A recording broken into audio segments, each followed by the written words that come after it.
ओम श्री साईराम. सत्यसाई वाहिनी. प्रकरण 10. योगी. भारतीय वेदांतिक विचाराच्या किंवा तात्विक विचारणेच्या उत्कर्षासाठी 3 सोपान आहेत: अद्वैत, विशिष्टाद्वैत आणि द्वैत.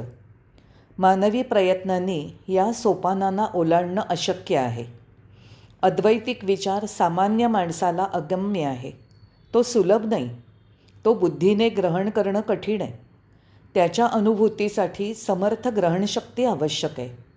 म्हणून द्वैतवादापासून प्रारंभ करून वस्तूंमागील सत्यता असा त्याचा अनुभव घेणं उत्तम आहे. त्यानंतर विशिष्टाद्वैताच्या दुसऱ्या अवस्थेपर्यंत पोहोचणं सहजतर होईल. व्यक्तीची प्रगती समाजाच्या प्रगतीच्या गतीने किंवा दृढतेने झाली पाहिजे.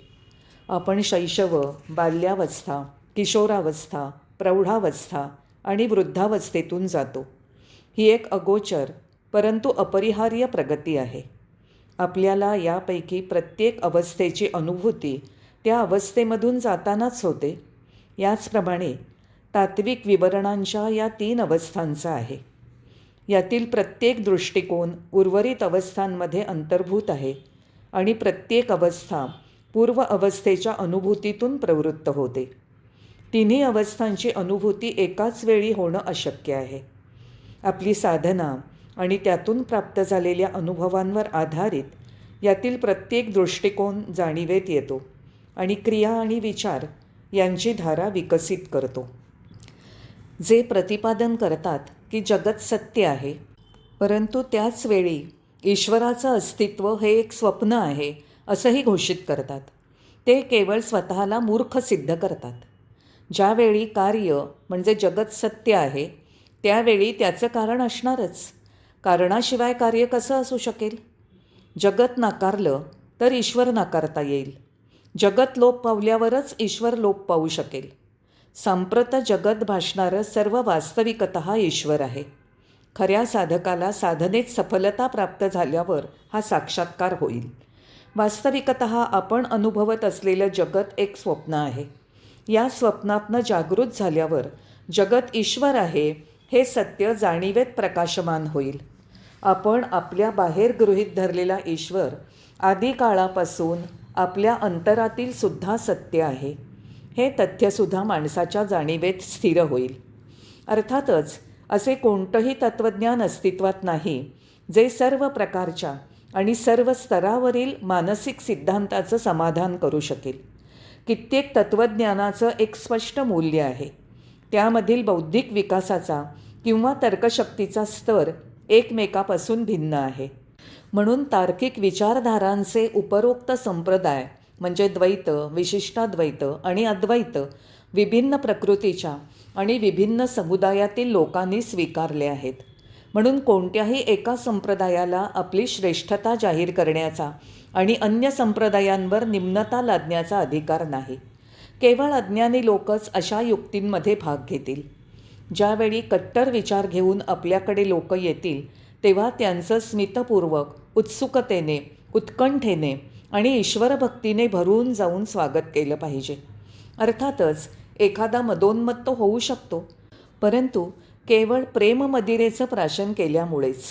कोणी कट्टर कर्मवादी आपल्याकडे आल्यास आपल्या कौशल्यासकट आणि शक्तीसकट त्याच्या कार्यात सहभागी झालं पाहिजे. अशा प्रकारे विभिन्न तत्त्वज्ञानाच्या आणि पंथांच्या अनुयायांमध्ये ऐक्य स्थापित करणं शक्य आहे.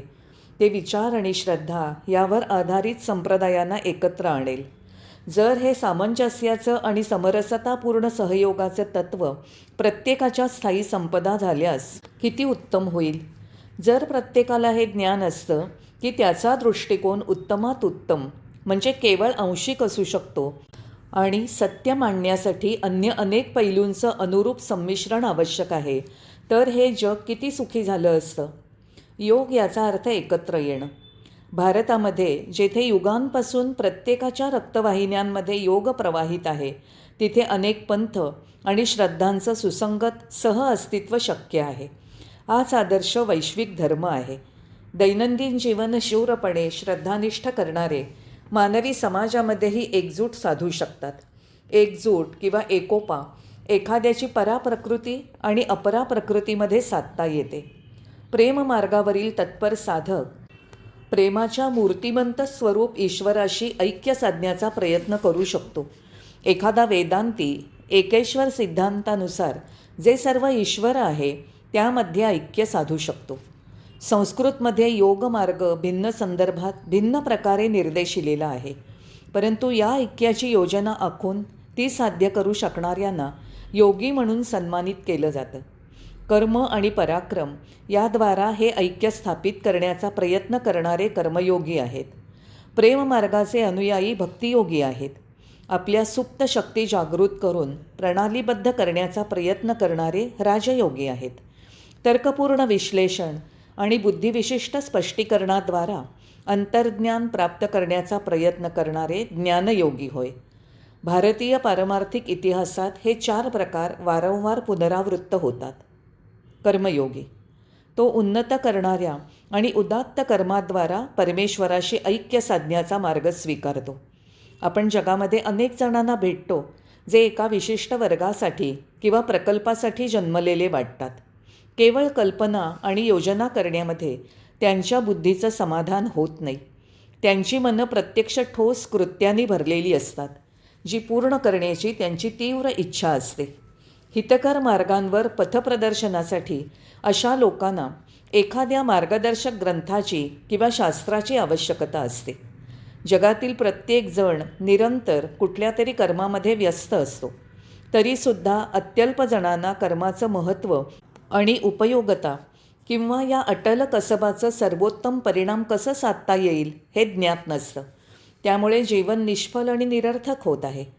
कर्मयोग माणसाला कर्माच्या महत्त्वाचं ज्ञान शिकवतं आणि कर्मातून सर्वोच्च हित साधण्यासाठी मार्गदर्शन करतं. कर्म कुठे, कधी आणि कसं करावं, कर्म करताना आध्यात्मिक प्रेरणा मनःशक्ती कशी दृढ करू शकते आणि आध्यात्मिक विकास होण्यासाठी कर्म कशी अंगीकारावी, या गोष्टी आपल्याला कर्मयोग शिकवतं. याविषयी काही लोकांनी घेतलेल्या आक्षेपाकडे आपल्याला लक्ष देणं आवश्यक आहे. तो आक्षेप असा आहे: कर्मयोगामध्ये अत्याधिक शारीरिक क्लेश आहेत, परंतु माणसाच्या मनातील क्लेश आणि पीडा मूलतः त्याच्या संगतीवर अवलंबून असतात. मला या कार्यात स्वतःला व्यस्त ठेवणं खूप आवडतं.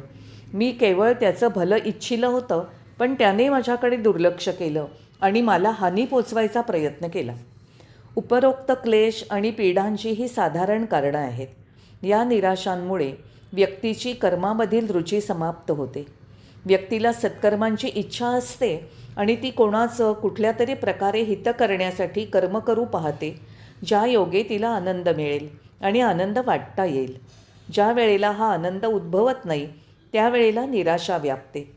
परंतु कर्मयोग हा बोध शिकवते. आसक्त न होता कर्माचा लाभ कोणाला किंवा कसा होणार ही जाणीव न बाळगता कर्म म्हणून कर्म करा, कर्मासाठी कर्म करा. कर्मयोगी आपले हात कर्मामध्ये व्यस्त ठेवतो का? तो त्याचा वास्तविक स्वभाव आहे. त्याला वाटतं की तो कर्म करताना आनंदी असतो, एवढंच. तो कर्मफलांचा सौदा करत नाही. तो कुठल्याही क्लुप्तीने प्रेरित झालेला नसतो. तो देतो पण कधीही घेत नाही. त्याला कोणतंही दुःख, निराशा माहीत नसते, कारण त्याने कुठलाही लाभ इच्छिला नसतो. दुसरा मार्ग भक्तियोग. भावनाप्रधान लोकांसाठी हा मार्ग अनुरूप आहे. आपली हृदय प्रेमाने भरण्यात जे समर्थ असतात त्यांच्यासाठी हा मार्ग आहे. परमेश्वराला प्रेमी बनवण्याची त्याची प्रेरणा असते.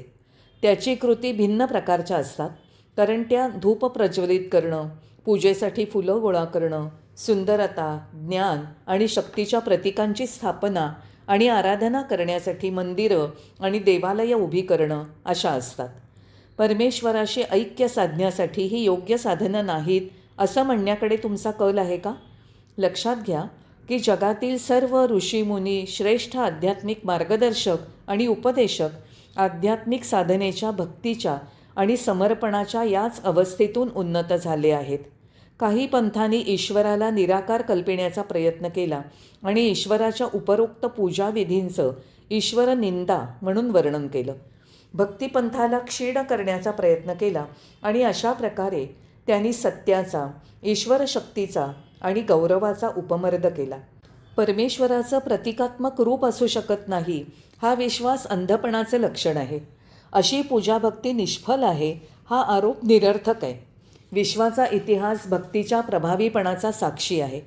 या क्रियांचा, उत्सवांचा, विधींचा आणि परमेश्वराशी ऐक्यासाठी साधकांनी अनुसरलेल्या जीवनक्रमाचा उपहास करणं अनुचित आहे. ज्यांना पूजेद्वारा मिळणाऱ्या आनंदाची तीव्र इच्छा आहे त्यांना तसं करू द्या. त्यांची श्रद्धाभंग करणं आणि तिला निष्फल म्हणणं हे निश्चितच पाप आहे. ज्ञानाची सर्वोच्च शिखरं पादाक्रांत केलेल्या आणि आध्यात्मिक पूर्णत्व प्राप्त झालेल्या श्रेष्ठ आत्मावीरांची कीर्ती मानवी मनावर महत् प्रभावकारी होत आहे. अशा द्रष्ट्यांच्या दीर्घ परंपरेमुळे भारताच्या आध्यात्मिक संदेशाने सर्व देशांचं ध्यान आकर्षिलं आहे. जर भारत सर्व जगाचा सन्मान प्राप्त करू शकला असेल तर त्याचं कारण त्याने प्राप्त केलेल्या आणि जतन केलेल्या मूल्यवान खजिन्यांमध्येच शोधलं पाहिजे. येथे दैवप्रीती आणि पापभीती हे जीवनाचे मूल आधारस्तंभ आणि जीवन प्रक्रियेचे चिरकाल मार्गदर्शक आहेत. भारताने एक पवित्र भूमी, त्यागभूमी, ईश्वरी ऐक्यासाठी केलेल्या साधनांची भूमी म्हणून कीर्ती मिळवली आहे. ही भूमी त्याग आणि योग यासाठी प्रसिद्ध आहे. या संस्कृतीने प्रेरित केलेल्या सर्व उत्तेजना मनोलहरींवर नियंत्रण मिळवण्यासाठी निर्देशिलेल्या आहेत. क्षुब्ध भावना आणि आवेग यांनी बंदिस्त झालेल्यांना या संस्कृतीने प्रस्तुत केलेलं आहे. सत्याचा स्वभाव आणि गुणविशेष यावरील विश्लेषण ग्राह्य आहे का? या संस्कृतीच्या महान निर्मात्यांसाठी परमेश्वर एक अनुभवगम्य सत्य आहे. एकमेव सत्य त्यांच्या संपूर्ण प्रेमाचं लक्ष राहिलं आहे. म्हणून या संस्कृतीचे वारसदार आणि अनुयायी नास्तिकांच्या अनिवार्य सीमित तर्कावर आधारित वादाला गोष्टीतील मूर्खाप्रमाणे मानतात. या मूर्खाने परमेश्वराची मूर्ती बघितली आणि तिच्यामध्ये परमेश्वराला शोधण्यासाठी हातोड्याने तिचे तुकडे केले. अशा लोकांना भक्तियोग प्रेममार्गाचं शिक्षण देईल.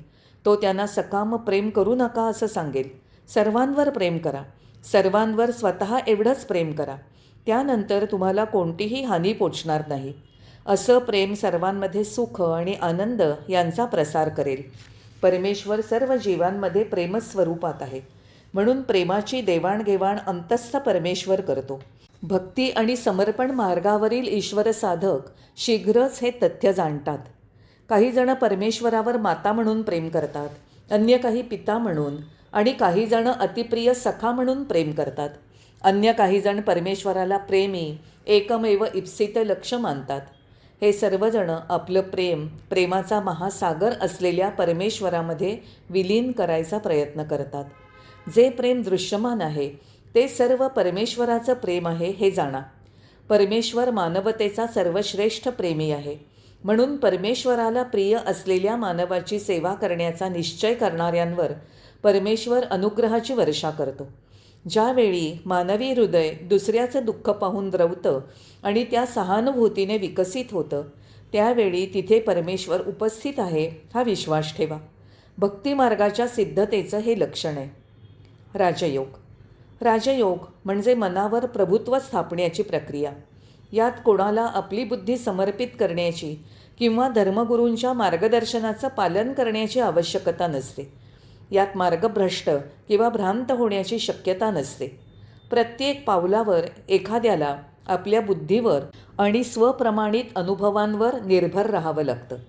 ज्ञान आणि त्याद्वारे विवेकबुद्धी प्राप्त करण्यासाठी प्रत्येकाजवळ 3 प्रकारची उपकरणं असतात. पहिलं सहज ज्ञान. हे पशूंमध्ये सशक्त, सक्रिय आणि विकसित असतं. हे प्रारंभिक, निम्नतम आणि म्हणून तिघांमध्ये अत्यल्प लाभदायक आहे. दुसरं बुद्धिविशिष्ट ज्ञान. हे उपकरण कार्यकारणभाव शोधणारं आहे. हे मानवांमध्ये सर्वाधिक दृश्यमान आहे.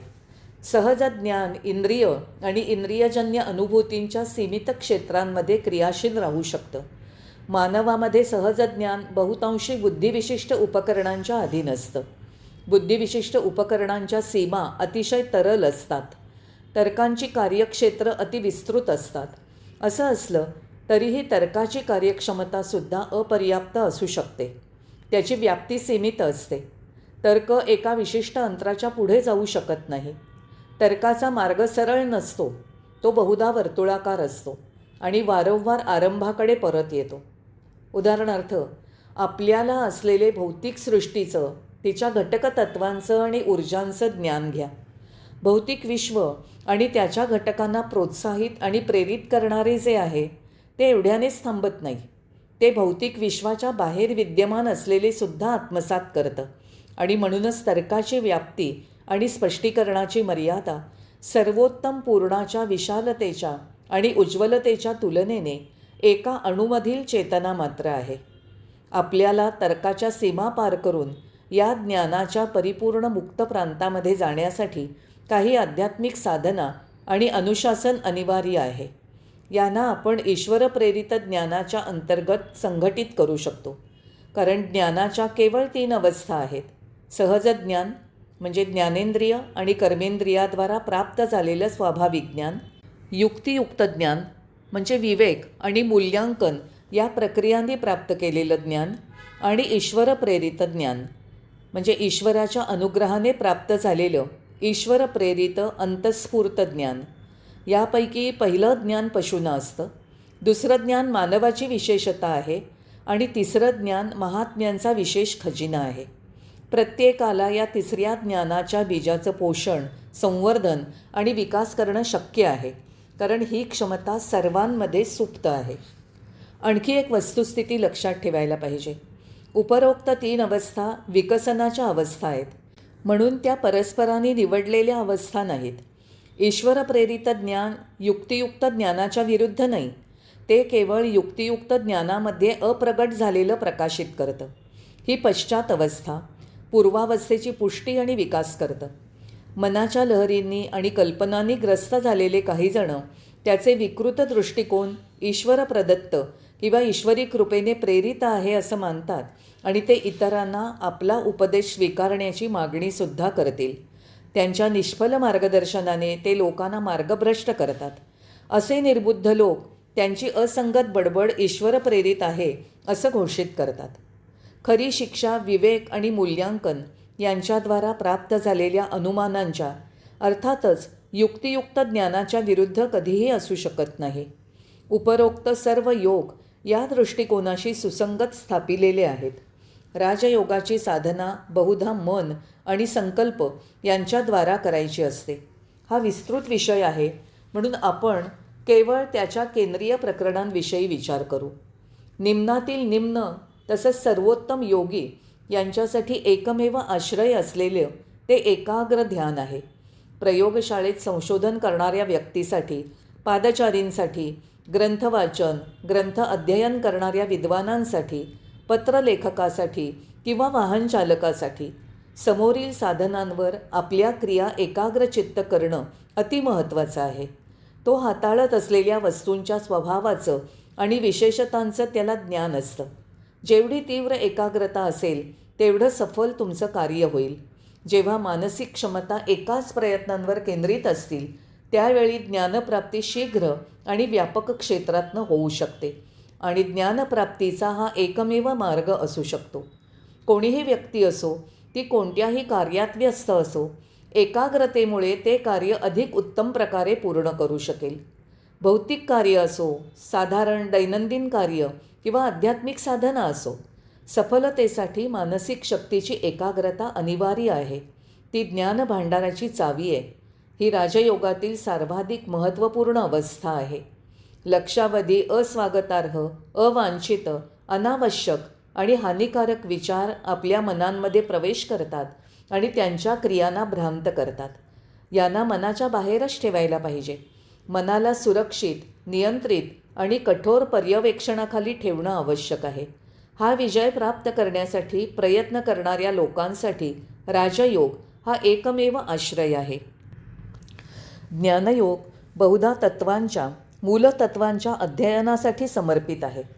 आपल्याला ज्ञात असलेलं बाह्यजगताचं स्पष्टीकरण विविध ज्ञानसिद्धांतांनी करता येतं, परंतु दीक्षाहीन व्यक्तीसाठी त्यामधील एकही स्पष्टीकरण विश्वासार्ह असणार नाही. ज्ञानयोगी असे अनेक सिद्धांत आणि संकल्पना विणतो.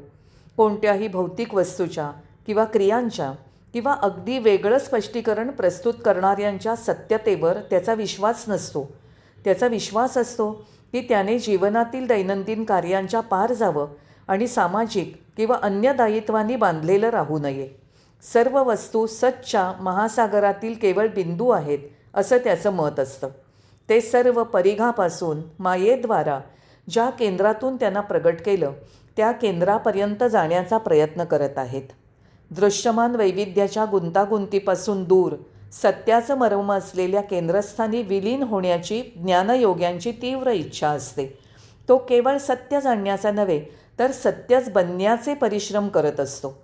अर्थातच ज्या वेळेला तो सत्य जाणतो त्या क्षणी तो सत्य होतोही. सत्य आणि तो भिन्न आणि पृथक आहे हा विचारसुद्धा तो सहन करू शकत नाही. केवळ ईश्वरच त्याचे आप्तस्वकीय असतात. त्याला अन्य कोणी माहीत नसतं. तो अन्य कोणतीही प्रेरणा, मोह, आकांक्षा बाळगत नाही. ईश्वरच त्याचं सर्वस्व असतं.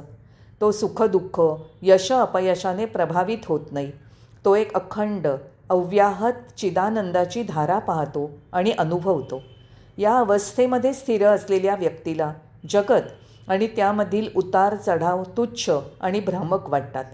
या जाणीवेमध्ये स्थित होण्यासाठी इंद्रियांच्या आकर्षणांचा आणि जगाच्या विलोभनांचा मन प्रक्षुब्ध न होऊ देता त्याला सामना करावा लागतो. ज्ञानयोगी इंद्रियजन्य प्रलोभनांपासून सतर्क असतो आणि त्यांना दूर करून तो शक्ती आणि शांती यासाठी ईश्वर शरण जातो. त्याला जाणीव होते की सूक्ष्मात सूक्ष्म वस्तूला चैतन्यमय करणारी आणि विशालतम वस्तूस चैतन्यमय करणारी शक्ती आणि ऊर्जा हे एकच दैवी तत्त्व आहे. त्याने अनुभवलेला हा दृष्टिकोन त्याचे कर्म, विचार आणि शब्द प्रगट करतात. याला परमार्थ दृष्टी म्हणतात.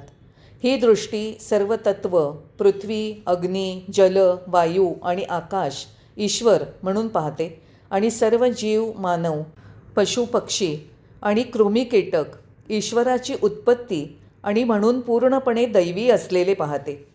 इथे एक वस्तुस्थिती लक्षात घेतली पाहिजे. जर एका व्यक्तीला ईश्वराच्या सर्व व्यापित्वाचे आणि सर्वोत्तमतेचं सुद्धा ज्ञान असेल तरीही ती ज्ञानी म्हणून सन्मानित केली जाऊ शकत नाही. कारण हे ज्ञान अनुभवाद्वारा आत्मसात करणं आवश्यक आहे. ही निर्णायक परीक्षा आहे. सर्व वस्तू दैवी आहेत हे बुद्धीने स्वीकारणं आणि सिद्ध करणं पर्याप्त नाही. हा विश्वास त्यांच्या अंतरात प्रवेश करून जीवनाचा प्रत्येक क्षण आणि प्रत्येक कर्म प्रेरित करणारा पाहिजे. ज्ञान हे केवळ विचारांचं गाठोडं किंवा कौशल्याने रचलेल्या तत्वांचा गठ्ठा नसावा. या विश्वासाने प्रत्येक विचार, शब्द आणि कर्म यांना जीवित आणि प्रोत्साहित केलं पाहिजे. जीवित ज्ञानामृतामध्ये लिप्त झाला पाहिजे. बुद्धी अपर्याप्त उपकरण आहे. कारण जी बुद्धी आज योग्य म्हणून स्वीकारते तीच बुद्धी उद्या पुनर्विचाराने त्याच गोष्टीचा त्याग करते. बुद्धी सार्वकालीन आणि अंतिम निर्णय घेऊ शकत नाही. म्हणून अनुभव प्राप्त करा. एकदा अनुभव प्राप्त झाला की आत्माच हे सर्व आहे हे जाणलं जातं. हा ज्ञानयोग आहे. भारतीय विचारांनुसार वेद ईश्वरवाणी समजले जातात. अशा प्रकारे वेद भारतीयांसाठी समस्त ज्ञानाचा मूल स्रोत आहेत. प्रत्येक गोष्ट वेदांच्या निकषावर परीक्षिली जाते. प्राचीन ऋषींनी निश्चित केलं आहे की जे वेदसंमत आहे ते मानवाला स्वीकार्य आहे आणि जे असं नाही ते मानवाला स्वीकार असणार नाही. वेद मानवाने उच्चारलेले नाहीत किंवा स्त्री पुरुषाने रचलेले नाहीत. ते ऋषींनी श्रवण केले आणि लिहिले. गुरुशिष्य परंपरेने मौखिकरित्या प्रक्षेपित केले गेले. गुरूंनी उच्चारलेले शिष्यांनी श्रवण करून तेवढ्याच काळजीपूर्वक आणि योग्य रीतीने उच्चारण केलं. वेद अशा प्रकारे शतकांपासून ग्रहण केले गेले आहेत. वेदांचे सर्वप्रथम उच्चारण किंवा श्रवण कधी झालं हे कोणीही निश्चित करू शकत नाही. म्हणून वेद सनातन मानले जातात. या ठिकाणी आपल्याला आणखी एक महत्त्वाचं सत्य लक्षात घ्यायला पाहिजे. जगात विद्यमान सर्व धर्मांमध्ये परमेश्वराने दैहिक रूपात कोणा पवित्र पुरुषाला दिलेलं किंवा महामानवाद्वारा किंवा अंशावताराद्वारा दिलेले संदेश प्रमाण मानतात. भारतीय हा विचारमार्ग अनुसरत नाहीत. ते घोषितात की वेद अपौरुषेय आहेत. ते प्रमाण सिद्धतेसाठी कोणा मानवावर अवलंबून नाहीत. ते प्रत्यक्ष परमेश्वरापासून उगम पावलेले आहेत. ते प्राचीन आहेत. ते स्व अधिकारातील आणि स्वप्रमाणित आहेत. ते लिहिलेले किंवा तयार केलेले नाहीत. रचलेले किंवा एकत्र केलेले नाहीत. सृष्टी अनादी अनंत असीमित शाश्वत आहे. तसंच ईश्वरवाणी म्हणजे वेदसुद्धा अनादी अनंत असीमित शाश्वत आहेत.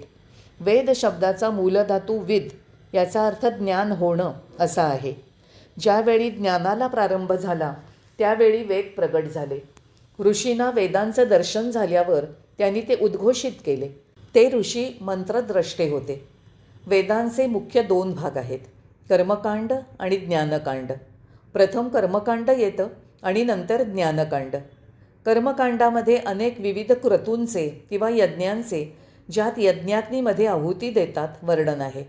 वैदिक नियमांनुसार तंतोतंत पालन अवघड झाल्यामुळे सांप्रतकाळी भारतीयांनी बहुतेक यज्ञविधी त्यागिले आहेत. काही जण ते क्षीण स्वरूपात चालू ठेवत आहेत. कर्मकांडामध्ये नीतिनियमांच्या पालनाचा आग्रह आहे. जीवन आणि व्यवहार सुनियंत्रित करणारे नीतिनियम आणि बंधनं ब्रह्मचर्य, गृहस्थ, वानप्रस्थ आणि संन्यास या 4 आश्रमांना निर्देशितात.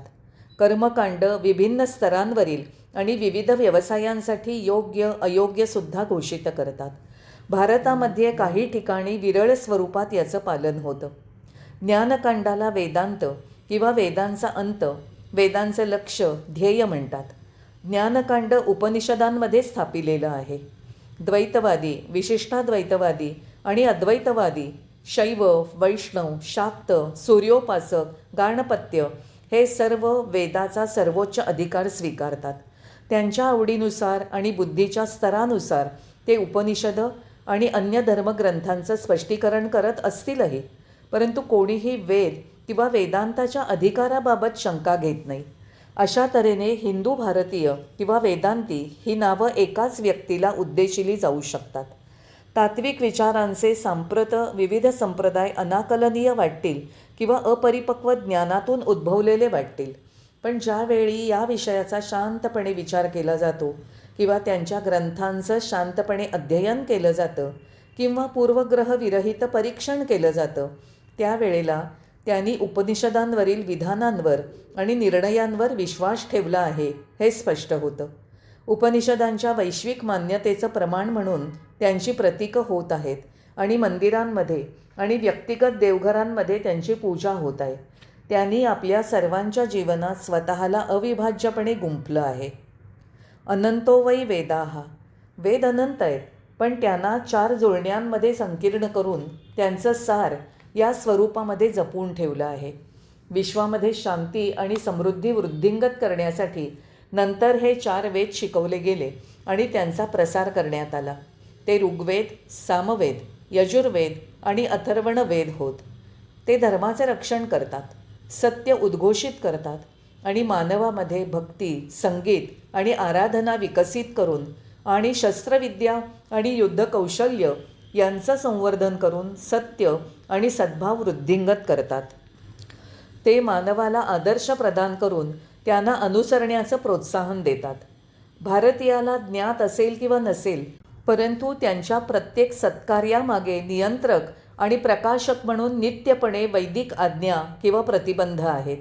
विवाहविधींपासून प्रेतसंस्कारापर्यंत आणि पितरतर्पणादी विधींसाठी सुद्धा वेद मार्गदर्शक आहेत. खऱ्या भारतीयाने वेदांचं विस्मरण होऊ देऊ नये किंवा त्याच्याशी कृतज्ञ होऊ नये. द्वैतवादी, विशिष्टाद्वैतवादी आणि अद्वैतवादी हे सर्व त्यांची जीवनं गतकालीन ऋषींनी आखलेल्या मार्गांवर निर्देशित करतात, पण त्यांना या मार्गदर्शनाचं मूल आणि त्याचा उद्देश माहीत नाही. जर हे माहीत होईल तर या मार्गाची फळं अधिक विपुल आणि शाश्वत असतील. जय साईराम.